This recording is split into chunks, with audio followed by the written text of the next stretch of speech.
नाज मीडिया उर्दू में आपका खैर मकदम है। इस वीडियो को पेश करने में ताउन किया है। उम्रा का फरीज़ा अदा कीजिए शबीर टूरिस्ट एंड ट्रेवल्स के साथ, रहमतों बरकतों की सादत के साथ। हमारा पता है नई कमान व्हाइट हाउस के करीब। अब विजिट लिंक जीन्स शोरूम बेदर, यूनाइटेड हॉस्पिटल सपना मल्टीप्लेक्स के करीब गंपा रोड बेदर, healing tree hospital multi super speciality बेदर, अहमद टूरिस्ट एंड ट्रेवल्स हज और उम्रा सर्विसेज। आपकी खिदमत हमारे नज़र में किसी इबादत से कम नहीं, आपका एतमाद ही हमारी कामयाबी है।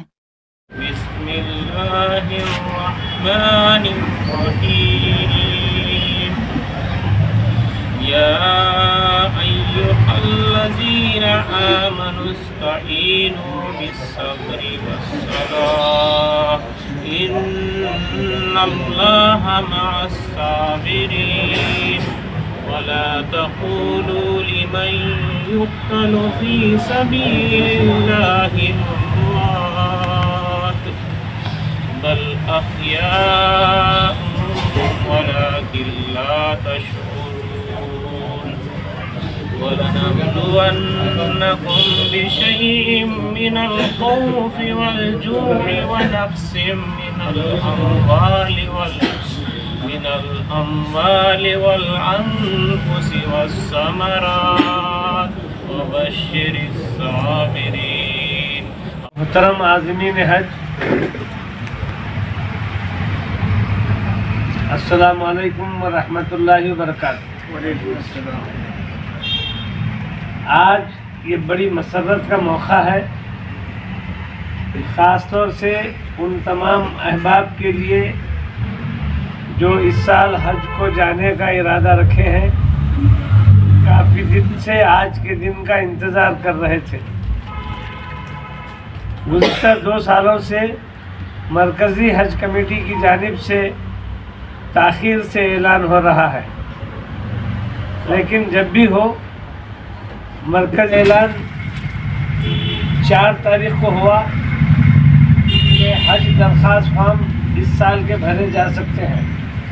सबसे बुनियादी बात यह है कि 29 नवंबर को एक ऐलान हुआ था कि हज 2023 का जो गाइडलाइंस है उन्हीं गाइडलाइंस पर हज 2024 भी होगा, किसी भी किस्म की कोई रद्द-ओ-बदल नहीं होगी। उसके बाद अब 4 तारीख से दरख्वास्त फॉर्मों की इजराई अमल में आई है, लेकिन सिर्फ सर्कुलर जारी हुआ। हज कमेटी का वेबसाइट ओपन नहीं हो रहा था कि कोई अपनी दरख्वास्त दाखिल कर सके, इसलिए पूरे हिंदुस्तान में कहीं पर भी 4 तारीख से दरख्वास्तें दाखिल होना शुरू नहीं हुई। कल वेबसाइट ओपन हुआ और हमने अंजुमन खादिमुल हुज्जाज में मीटिंग कर ये डिसाइड किया कि आज से ये दरख्वास्त फॉर्म का अदखाल का सिलसिला यहाँ ज़िला बीदर में हम शुरू करेंगे।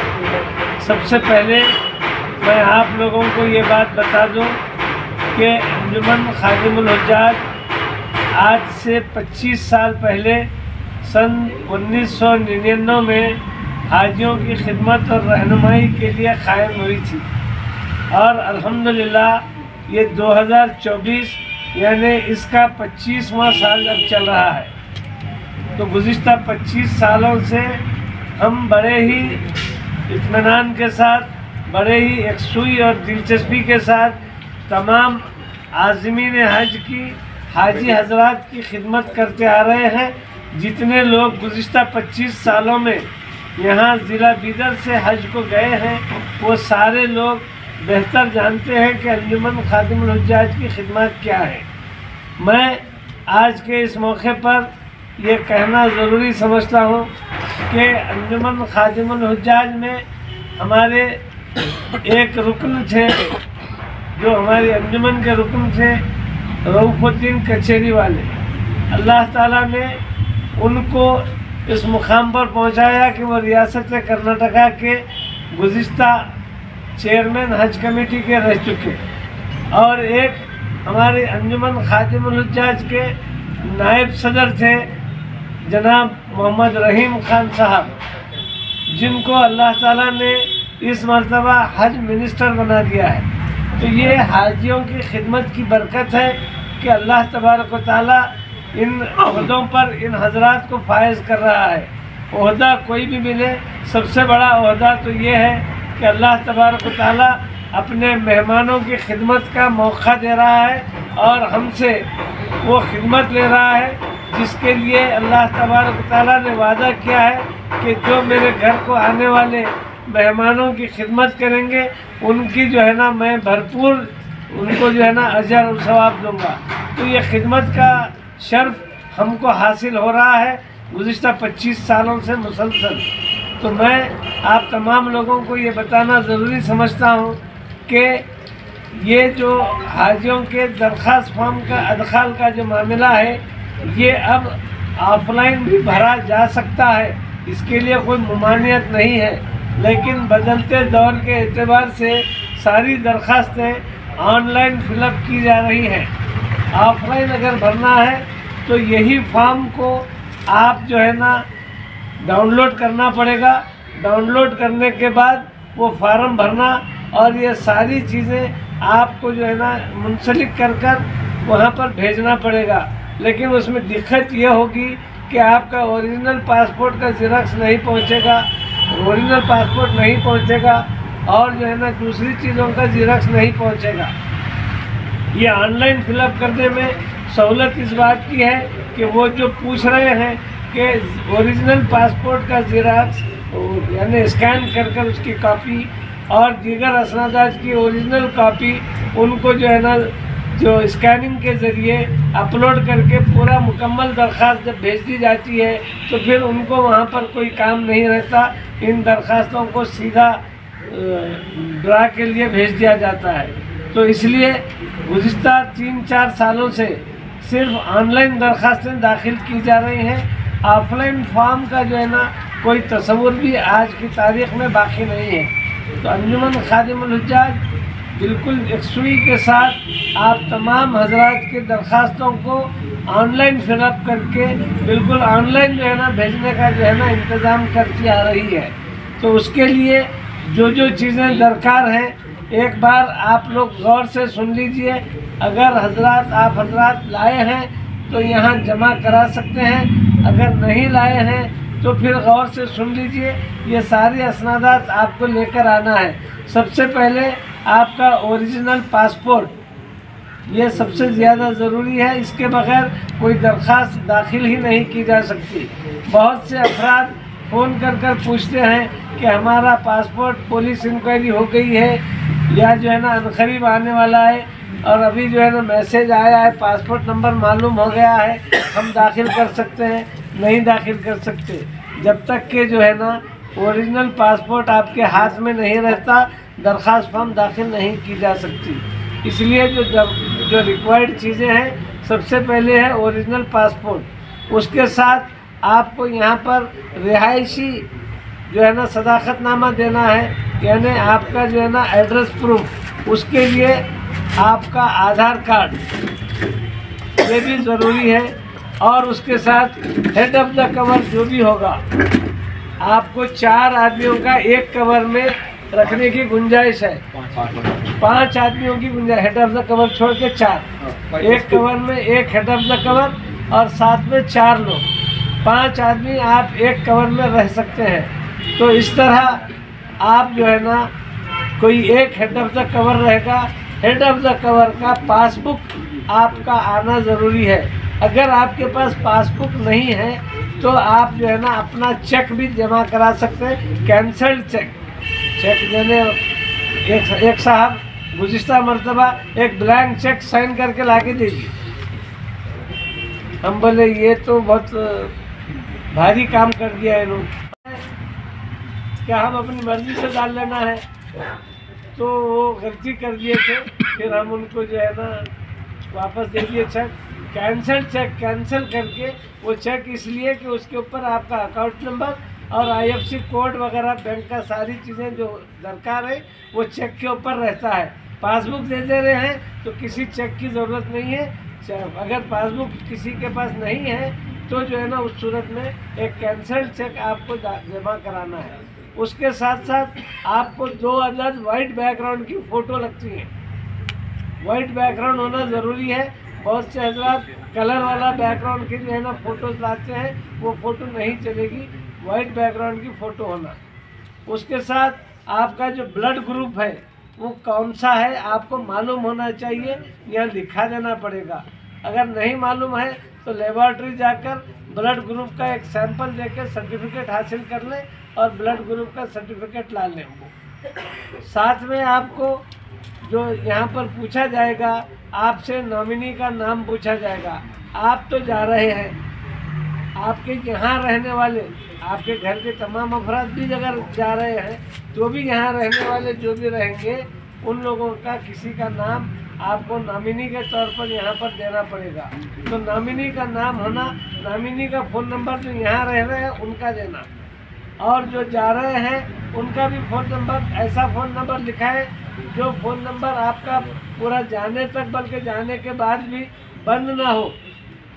और जो नंबर देंगे उसको ऑफ मत रखिए, क्योंकि सारी मालूमात चाहे वो स्टेट हज कमेटी की हो, चाहे सेंट्रल हज कमेटी की हो, चाहे अंजुमन खादिमुल हुज्जाज की हो, सारी मालूमात आपको उसी नंबर पर मिलेंगी। इसलिए वो नंबर बंद नहीं रखना है, ऐसा नंबर ही आप जो है ना यहाँ पर लिखाना है। उसके साथ साथ आपको यहाँ पर जो चीज़ें पूछी जाएंगी दरख्वास्त फॉर्म में, वो सारे जो है ना आपको जो है ना यहाँ पर देना पड़ेगा।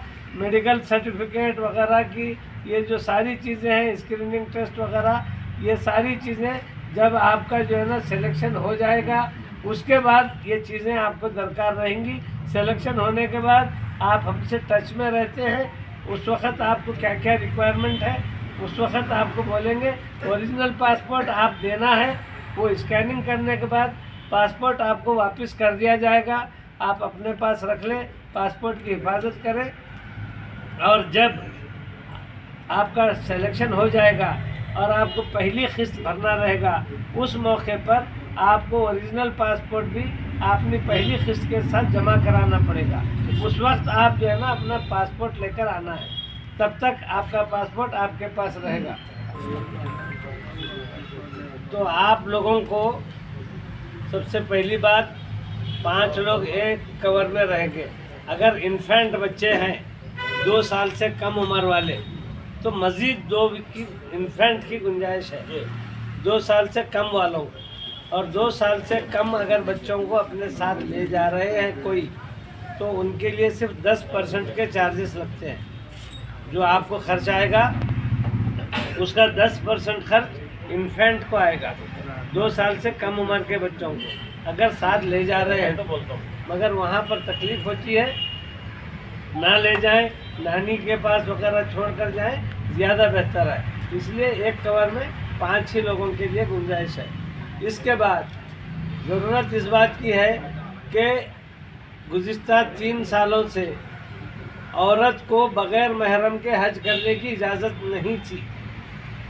शरीयत में भी इसकी कोई गुंजाइश नहीं है, लेकिन सऊदी हुकूमत ने इसकी गुंजाइश निकाली है और हज कमेटी ने ऐलान किया है कि अगर कोई औरत बग़ैर महरम के जाना चाहती है तो वो भी अपना एप्लीकेशन दाखिल कर सकती है।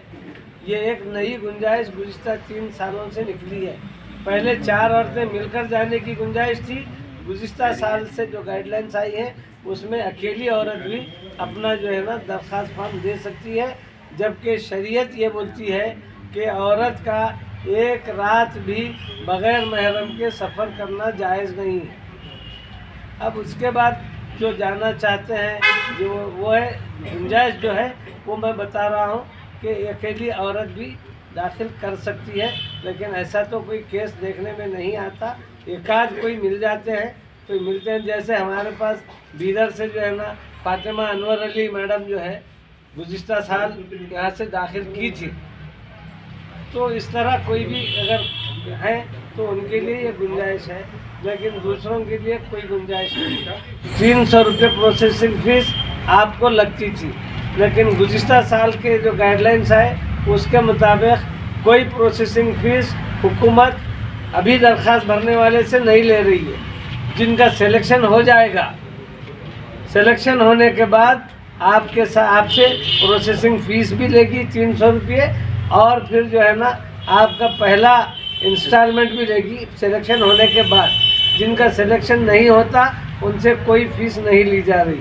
आज दरख्वास्त बिल्कुल फ्री जो है ना भरी जा रही है, और प्रोसेसिंग फ़ीस सिलेक्शन होने के बाद लगाई जा रही है। तो गुज़िश्ता तो जितने दरख्वास्तें थी सभी का सिलेक्शन हो गया, और सभी को प्रोसेसिंग फ़ीस बाद में भरना पड़ा। आप लोगों को भी जिनका सिलेक्शन हो जाएगा इंशाल्लाह बाद में प्रोसेसिंग फ़ीस भरना पड़ेगा। हमने एक फॉर्मेट यहाँ पर बनाया है। इस फॉर्मेट के मुताबिक जो जो चीज़ें आपसे मैंने अर्ज़ की वो सारी बातें आप यहाँ पर लेकर आएँ।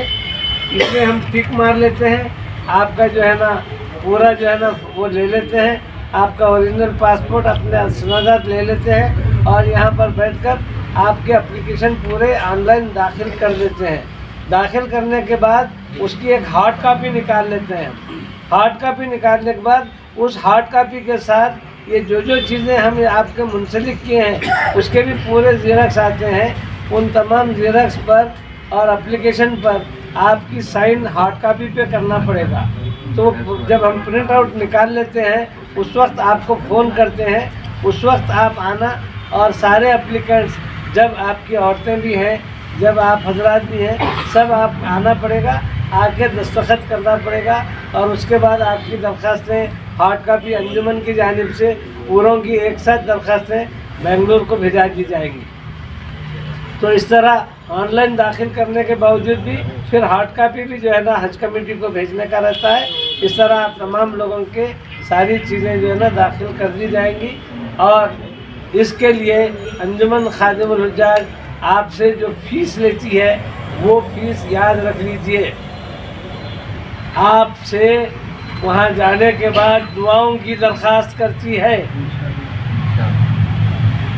अगर आप ये फ़ीस देने में कोताही करेंगे तो फिर ये सारी खिदमत बेकार चली जाएगी। इसलिए आप लोगों से दरख्वास्त है कि अंजुमन खादिमुल हुज्जाज के हर रुकन के लिए आप लोग जाने के बाद दुआ करना ना भूलें। ये सारी रज़ाकाराना तौर पर खिदमत का अहम मकसद यही है कि जब आप उस अर्ज़ मुक़द्दस पर जाते हैं और रोज़ा अक़दस पर जब आपकी हाज़िरी होती है तो उस वक्त अंजुमन के लोगों को आप याद रखें। वैसे अल्हम्दुलिल्लाह ज़िला बीदर की अंजुमन खादिमुल हुज्जाज आपके लिए इतनी रहनुमाई और ख़िदमत करती है कि आप भूल ही नहीं सकते। मैं टीवी में एक शो देख रहा था, उसमें कोई खान सर बोल के पढ़ाने वाले थे। उनका ये चैलेंज था कि मैं आपको पढ़ाता हूँ, आप भूल कर बताओ। तो ये एक बात है उन्होंने जो बोले, तो हम भी आपको यही कह रहे हैं कि हम आपकी ऐसी खिदमत करते हैं कि इंशाअल्लाह ताला आप हरगिज़ जो है वहाँ पर जाने के बाद हमारे लिए दुआएं करना नहीं भूलेंगे।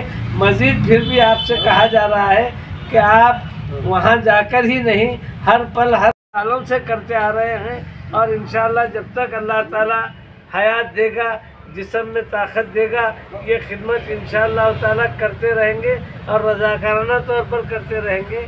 तो मैं आप लोगों से आज के इस मौके पर सबसे पहले आप लोगों को इस इरादे करने के लिए मुबारकबाद देता हूँ, क्योंकि अल्लाह तबारक व तआला का क़ानून है कि जब आदमी किसी नेक काम का इरादा कर लेता है तो उसके नाम अमाल में उसका इंदराज शुरू हो जाता है। से कम 5, ज़्यादा से ज़्यादा 7-8 तरबियती कैंप होते हैं कि आपको यहाँ से निकलने से लेकर पहुँचने तक, पहुँचने के बाद मनासिक हज की पूरी अदायगी, उसके बाद वापसी का सिलसिला, ये तमाम चीज़ों को आपको ऐसा दिमाग में बिठा दिया जाता है कि यहाँ से जो लोग हज को जाते हैं उनका तासुर ये है कि हमको ऐसा लगा जाने के बाद कि हम ये सब पहले से जानते हैं, हमारे लिए कोई नई चीज़ नज़र नहीं आई वहाँ पर।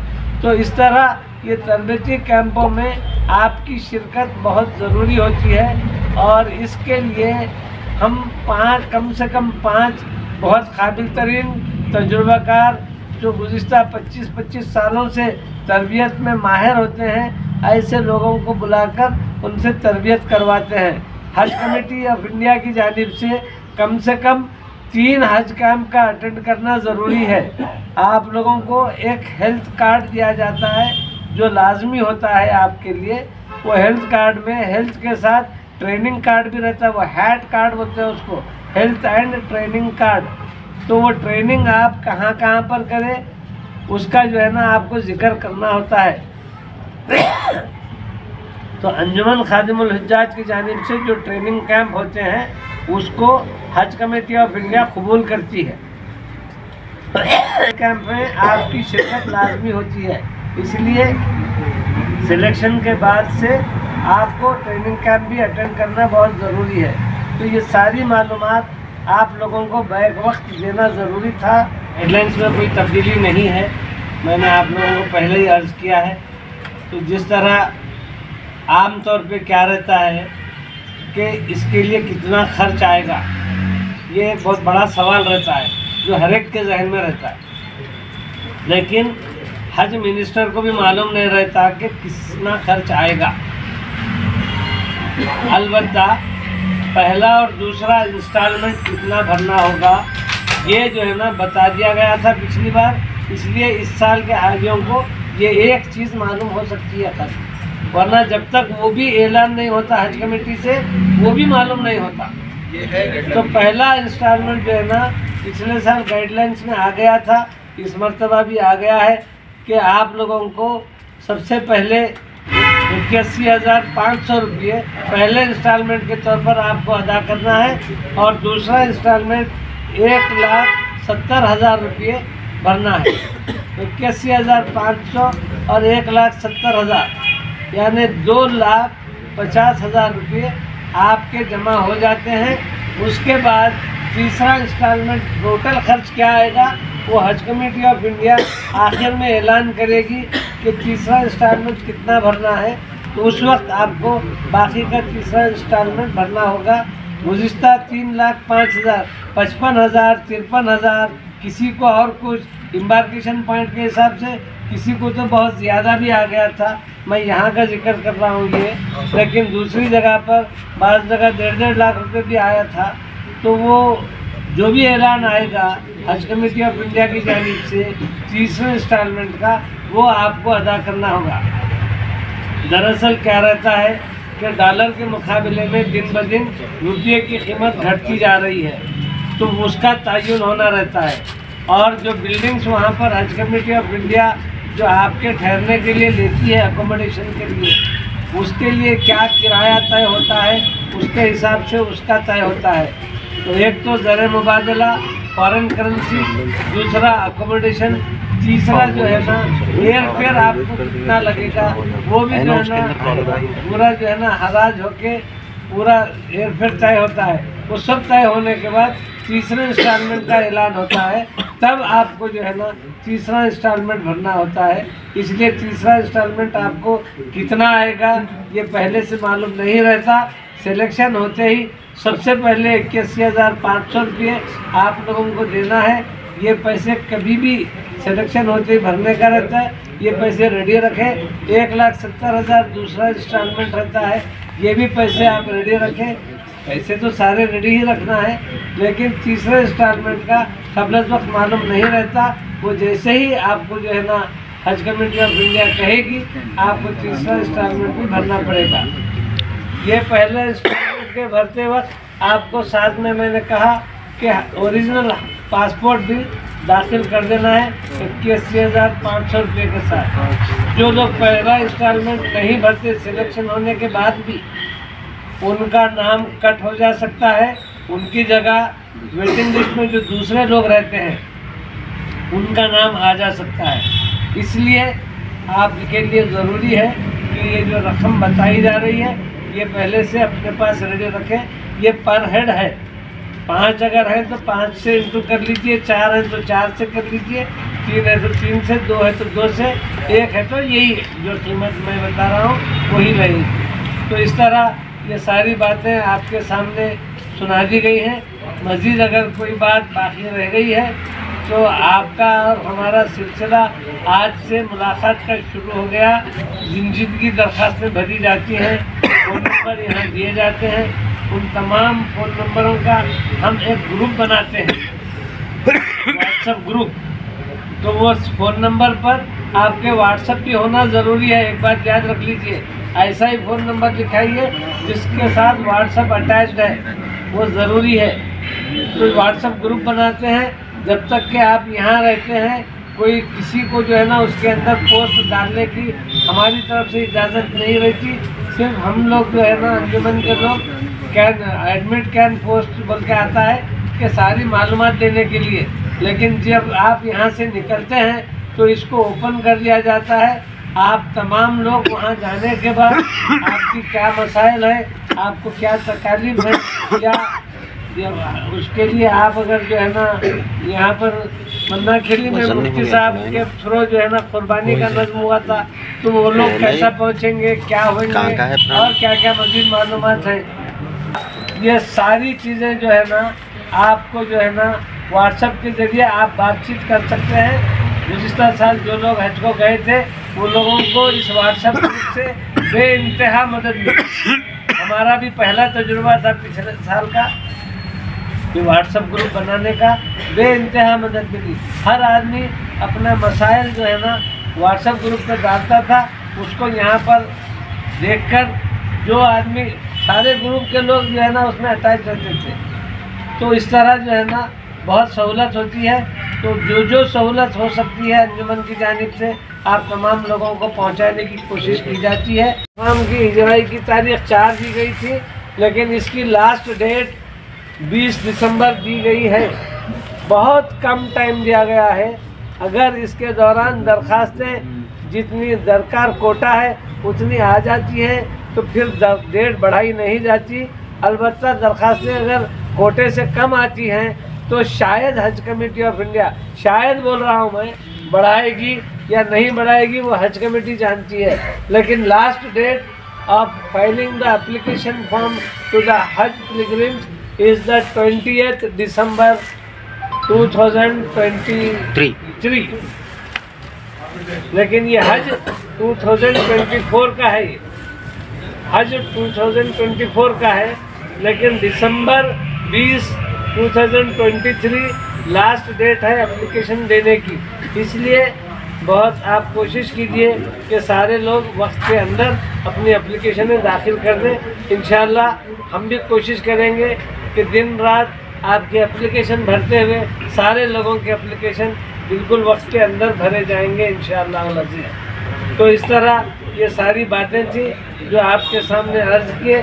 मैं तमाम हमारे मेहमानान ख़ुसूसी जो आज यहाँ पर मौजूद हैं, मैं उन तमाम लोगों को का इस्तक़बाल भी करता हूँ।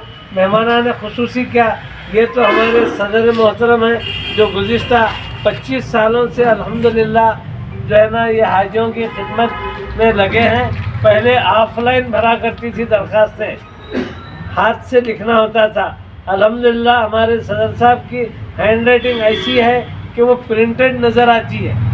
तो सारी दरखास्तें ये अकेले बिल्कुल प्रिंट की तरह, बेंगलुरु में जब बीदर की दरखास्तें देखते थे तो ऐसा लगता था कि ये क्या टाइप करके लाएंगे या प्रिंट करके लाएंगे, इस तरह दरखास्तें भरते थे।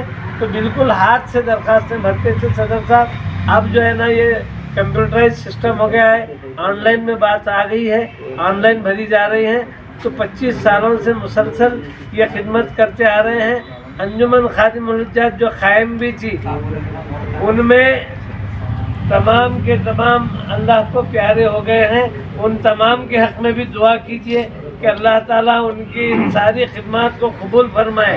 और सदर साहब के हक़ में दुआ कीजिए कि अल्लाह ताला इनको सेहत और सलामती के साथ हमारे सर पर इनका साया कायम रखे और इनकी जो सरपरस्ती है वो कायम रहे। और दीगर हमारे नायब सदर हैं जनाब अयाजुल हक साहब, ये जब हज को गए थे वापस आने के बाद से इनकी जो है ना जो दिलचस्पी थी उसको देखते हुए हम इनको हमारे अंजुमन का नायब सदर बनाए हैं। और साल गुज़िश्ता जो हज को गए थे हमारे जनाब अब्दुल सत्तार साहब और इसाक साहब जनवाड़कर, इन दोनों को भी हम जो है ना हज कमेटी में मेंबर की हैसियत से नए ऐड किए हैं। हमारे फहीमुद्दीन शरीकार साहब जो ज़िला वक्फ बोर्ड के साबिक़ा चेयरमैन हैं, बड़ी दिलचस्पी रखते हैं, हर बार जो है ना हमारे सारे प्रोग्रामों में आते हैं, इसीलिए ख़ास तौर से जो है ना हम उनको बुलाए। डॉक्टर ज़ियाउल इस्लाम साहब ये जो है ना बड़ा काम कर रहे हैं, इनकी खिदमत बीदर के लिए बहुत ज़्यादा है। उसको देखते हुए हम उनको यहाँ पर आने के लिए दावत किए हैं।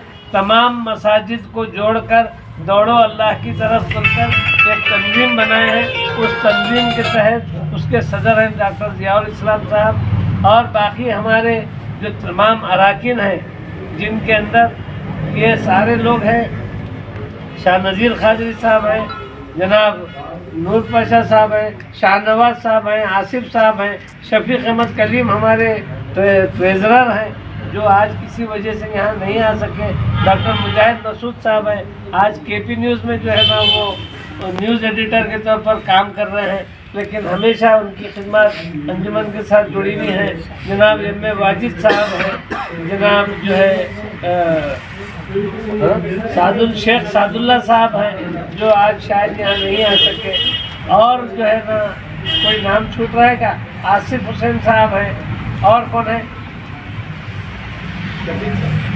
अस्सलाम वालेकुम रहमतुल्लाहि व बरकातुहू। काबिल मुबारकबाद हैं आप लोग जो हज की सादत नसीब हो रही है आप लोगों को। इस्लाम का 5वां रुकन है हज, और हमारी बीदर की जो खादिम हुज्जाज जो अंजुमन खादिम हुज्जाज कमेटी है, साबिक़ा 25 सालों से ये आप लोगों को खिदमत अंजाम देते आ रही है, और बीदर के जो भी हज के जो प्रोग्राम होते हैं, जो ट्रेनिंग कैंप होते हैं, ये पूरी दिलचस्पी के साथ उसको अंजाम देते हैं, और साथ ही साथ यहाँ के लोग हाजों को जो विदा करते हैं वो एक ऐसा पुरौनक मंजर होता है तो बीदर की तारीख लिखी जा सकती है उसके लिए। तो काबिल मुबारकबाद है बीदर के तमाम जो छोड़ने आने वाले लोग भी और जाने वाले लोग भी। आप अल्लाह के मेहमान हैं, ये तमाम लोगों के लिए, हम लोगों के लिए, सारी उम्मत के लिए, सारी दुनिया में जहाँ कहीं मुसलमानों के ऊपर जुल्म ज़्यादती हो रही है उसके लिए भी आप वो बारगाह रब्बुल इज़्ज़त जहाँ पे काबा पे पहली जब नज़र पड़ेगी आपकी, आप जो दिल से दुआ मांगोगे वो कबूल करने का वादा है अल्लाह का। इसलिए हम तमाम लोगों को दुआओं के साथ आप अपने इसमें शामिल रखिए। मैं इन दो बात करने का मुझे मौका जो दिया गया है उसके लिए मैं हज कमेटी का ममनू मशकूर। वालेकुम रहमतुल्लाहि व बरकातुहू। ये बड़े खुशी का मौका है कि अल्लाह ताला आपके अज़्म को कबूल फरमाए, और हमारे तमाम हज्जाज आप हज़रात के लिए इब्तिदा से लेकर आपको जहाज़ में बिठाने तक आपके साथ लगे हुए रहते हैं, और हज के तमाम अरकान शुरू से लेकर आखिर तक कई कैंपों में ये लोग जो है ना आप हजरात को सिखाते हैं। तो अल्हम्दुलिल्लाह एक बहुत बड़ी जो है ना कोशिश है, और कामयाब कोशिश है, और बीदर की बहुत बड़ी तारीफ है। तो मैं इन हजरात को मुबारकबाद देता हूँ। इसके साथ साथ इन हजरात की इजाज़त के साथ तंजीम दौड़ो अल्लाह की तरफ जो हमारी काम कर रही है, क्योंकि आप खादिमुल हुज्जाज अरकान हज शुरू से लेकर इब्तिदा से लेकर इंतहा तक सिखाते हैं, तो इसकी रूह हमारी जो है नमाज है। हमारी नमाज अगर पुख्ता होगी तो हर चीज़ सही होगी। इसके साथ साथ अस्कारे, जिस तरीके से अस्कारे नमाज रहते हैं इसी तरीके से अस्कारे हज भी रहते हैं। तो इंशाअल्लाह ताला तंजीम दौड़ो अल्लाह की तरफ अगर आप हजरत इजाज़त देते हैं तो इंशाअल्लाह ताला इस ताल्लुक़ से पुरज़ोर कोशिश की जाएगी, और आप हजरत को ये रूह इंशाअल्लाह ताला इसकी रूह की पुख्तगी की जाएगी इस ताल्लुक़ से, अगर आप ऐसा इजाज़त देते हैं। अपने मांगे तो